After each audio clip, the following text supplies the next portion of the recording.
You know, there's different kinds of war movies, there's different structures. One of them is the kind of Apocalypse Now structure, which is really a sequence of set pieces of increasing intensity as you get closer and closer to the end goal.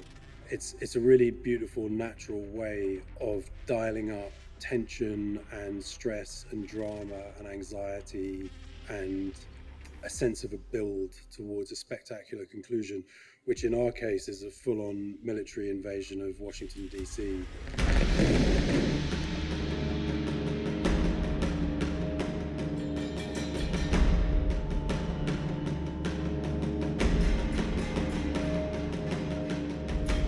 Taking over a city looks the same whether it's in Ukraine or whether it's in Iraq or Afghanistan. Like when people are pushing to a city, here are the elements that are involved. So I'm like, hey, we're gonna have ground elements, we're gonna have air elements, we have bounding elements from rooftops to rooftop, so we incorporated this mortar rooftop thing.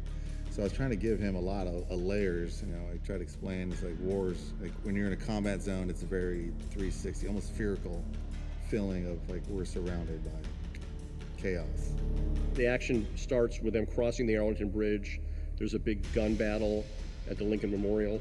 They then make their way up the streets of Washington, up to Pennsylvania Avenue, and they turn towards the White House. And there's a big action scene, sort of effectively storming the barricades. We started for DC by flying out in the recce period, and we went out one evening and walked around at night with a camera. We'd mapped out that journey. We went and we photographed each of those locations to get a feel for how DC looked at night, how bright the lights were, how the city felt. It became pretty obvious quite early on that it wouldn't be possible to film in Washington because we don't want to scare people and we don't want to, have tanks rolling down Pennsylvania Avenue. So we decided that best option was to build DC in a place that we controlled, which brings in the Yellow Daisy parking lot in Atlanta, which is in Stone Mountain. We built pieces of these intersections and pieces of Washington as real set pieces, and they did all of our action within those set pieces, and then we'll extend off those digitally to create the sense that we're really in Washington. We built 4 100-foot-long buildings, 20 feet high, 2 sides of the street, in 3.5 weeks. And when we opened that set 2 days ago, I walked Alex around, gave him a little tour, and he said, "So you got it done?" I said, "Yeah, we finished about 20 minutes ago. The paint's still wet, but you got it." We ended up using 40 stunt people for that sequence, plus my regular guys, probably 50 all in. Yeah. Just repeating everything and moving guys around so it didn't look like the same guys were in every shot.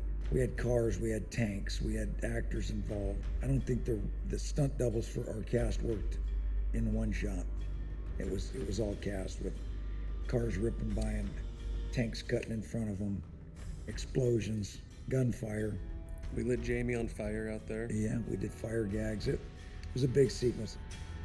And you're seeing these guns go off right in front of you. I mean, there's so little acting involved when that happens, and you're just really reacting.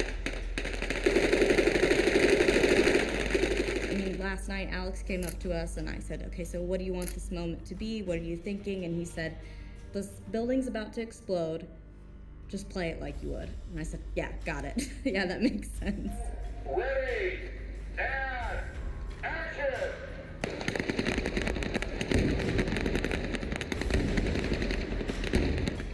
We're working with real ex-military men, and we have real tanks coming through and firing full loads of blanks.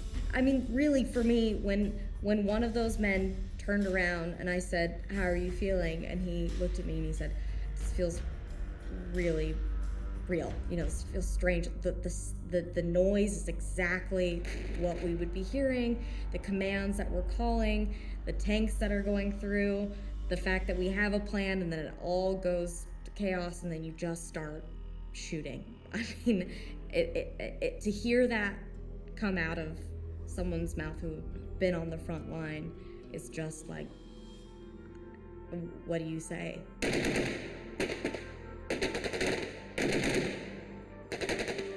DC is very, very authentic. It's all built from the road map of DC and the height map of DC.